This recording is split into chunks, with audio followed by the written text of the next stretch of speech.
Good morning, good morning, good morning. This is Linda G. Robert, your Back in the Groove Again coach, here to help you live your best life now so that you can love what you do. I didn't really prepare anything today, but I want to continue along the theme of change.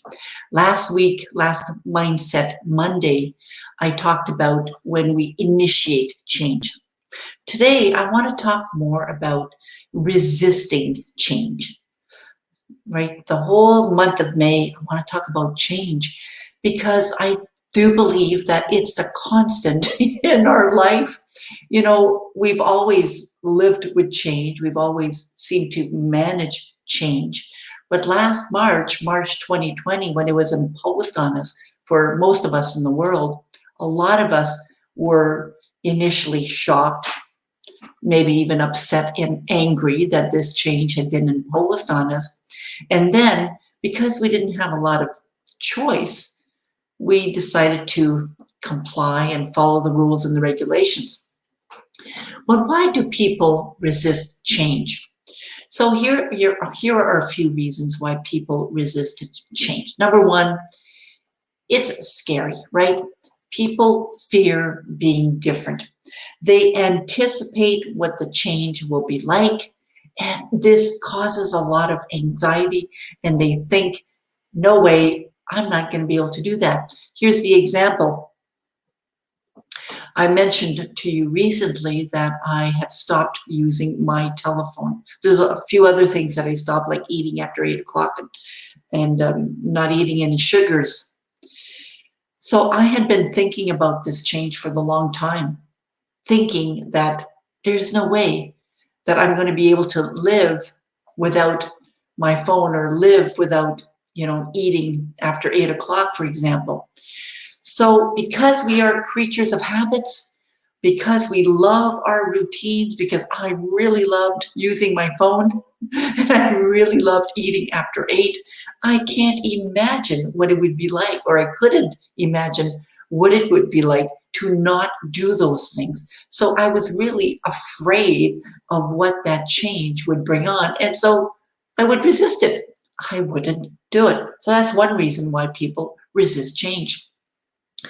Another reason why you might resist change, why I might have resisted change in the past too, is because people feel overwhelmed or stressed. The thought of changing can sometimes be overwhelming. The thought of, oh, now what am I going to do? Oh, how am I going to, live without eating after 8? Or what am I going to do without my phone, for example, can feel stressful, can feel overwhelmed. And because some people don't like overwhelm, some people don't like overwhelm, some people don't like stress, they resist the change, right? So that's another reason why people resist change, because it can be absolutely overwhelming to think about the change, to think about what it's going to be like without that change. And one more reason why people resist change is because they don't think they can make the change. They lack that trust in their ability to make the change. They don't think they can do it. They don't trust themselves enough to do it. So now I want to provide a little bit of tips and suggestions, right? Because we've said that people resist change because it might be something that they're afraid of doing.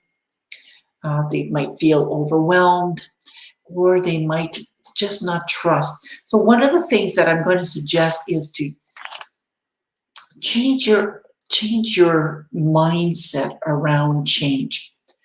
So what if change could be embraced?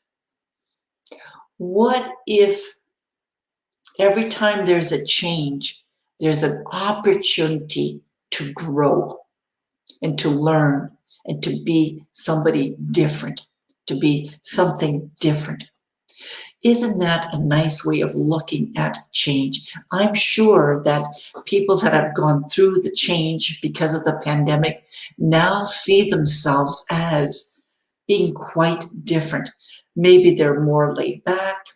Maybe they now have more time with their family. You see how initially it might have been resisted. They might have been resisting that change, but by using their skills, adaptability skills, by taking it one day at a time, instead of thinking of, months down the road where it would be overwhelming, they've taken it one day at a time and they've noticed that they like it. They like their new self because they've allowed themselves to go through the different phases of changes. I talked about that last week. You know how when we go through a change, whether it's initiated or not, we are initially going to resist it. But I'm going to suggest here that you reduce how much time you resist the change. I think for some people, it's going to be natural to say, I'm afraid. I don't want to do this. I'm afraid. I can feel the fear. And I'll give you an example of that. So last January 2020, I went to Mexico, but I had been planning this trip since October 2019.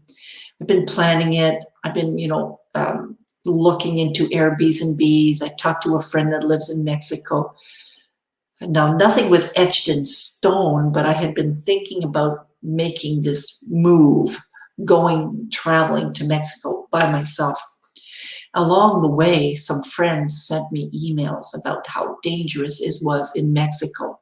And I initially read those emails and thought, I don't know if I should go there.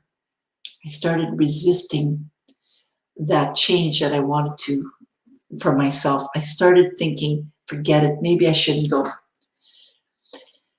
And then I got quiet. I started meditating.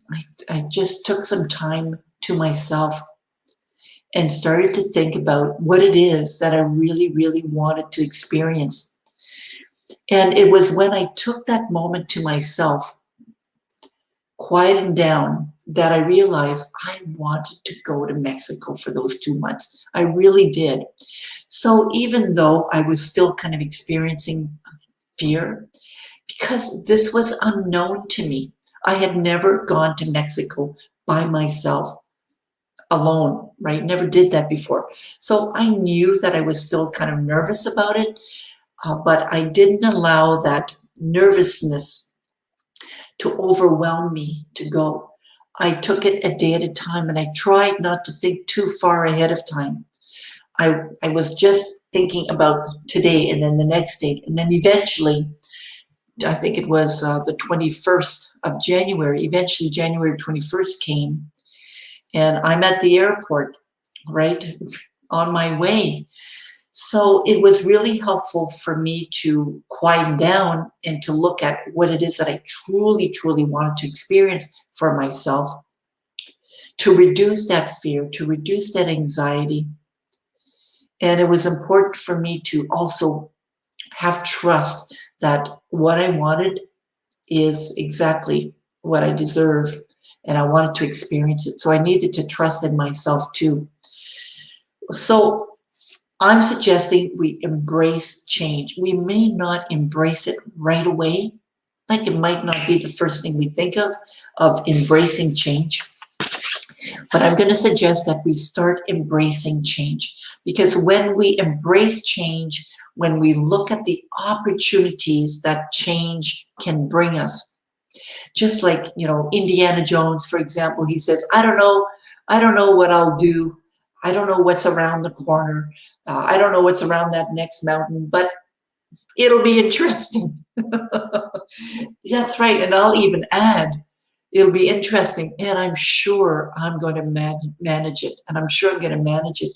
So instead of saying, and I'm sure I'm going to screw up, or I'm sure I'm not going to be able to handle it, I'm changing that wording around to positive reframe. I'm sure I'm going to be able to manage it.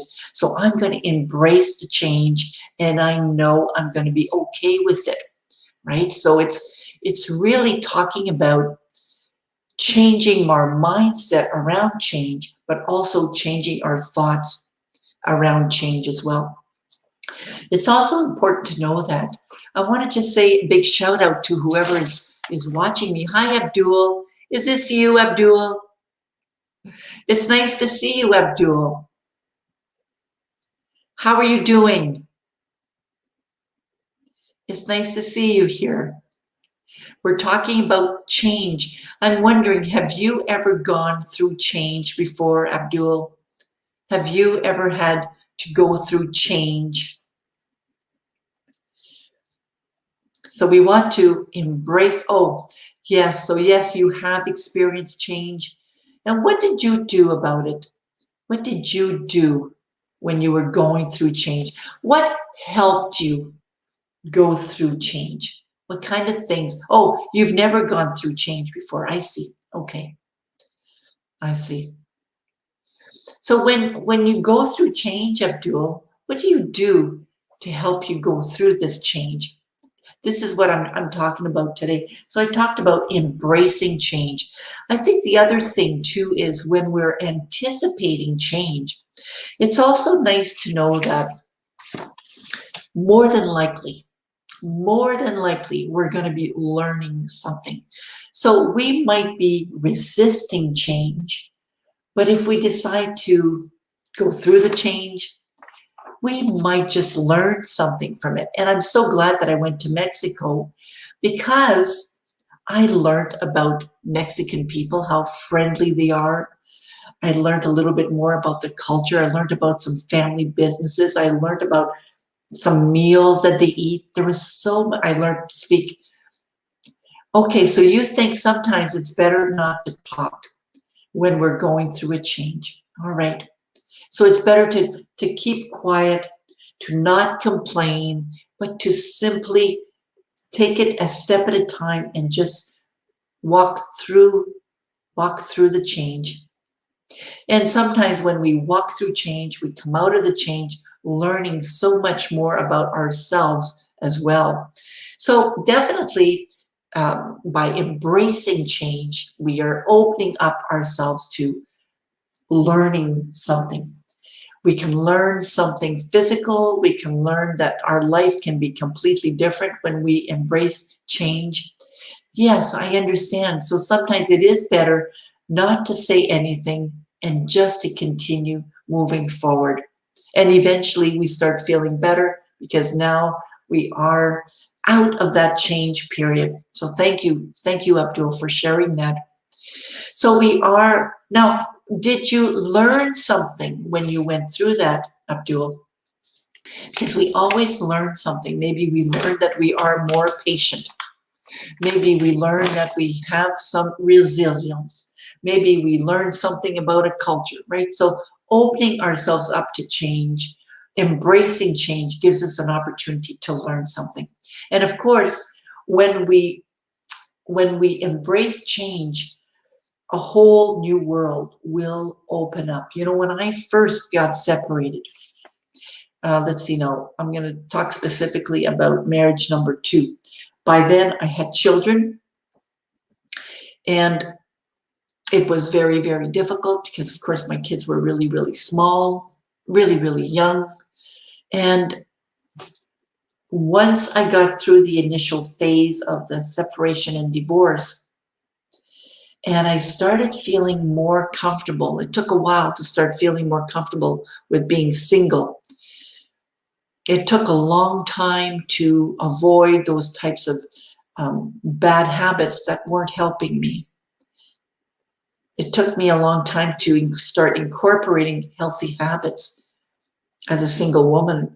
Well, once I did start incorporating those healthy habits, such as hang around with positive-minded people, such as not abusing alcohol or drugs, right? So, I mean, I had to stop some of those habits and I had to start other healthy habits. Once I started doing that, I really started looking at the advantages of being single. There were so many opportunities. It gave me an opportunity to meet a lot of other single people who were happy. You know, when I remember resisting that change, resisting separating or resisting getting divorced, I couldn't imagine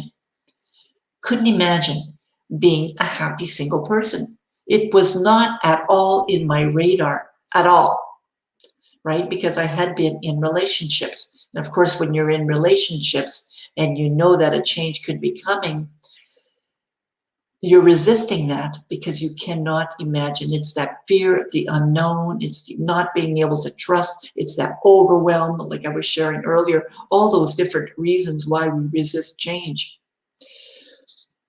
But once I learned to trust myself more, once I learned a little bit more about choosing healthy habits and hanging around healthy-minded people and people that would encourage me and motivate me, I started feeling a lot better about my situation.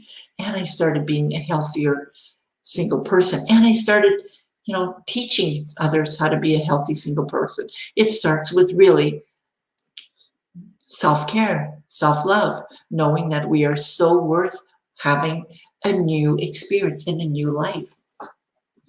But that requires changing our mindset. It requires being aware of the thoughts that we have. So there's a lot of things involved when it comes to changing habits, when it comes to embracing change. Little steps at a time is what's important. So that's all I wanted to talk about today during Mindset Monday. I'm really glad that you were here today for Mindset Monday. Thank you for being here. My name is Linda G. Robert. I'm your Back in the Groove Again coach, helping you live your best life now so you can love what you do. And by the way, the Ignite Your Groove 30-day bootcamp is starting on Wednesday.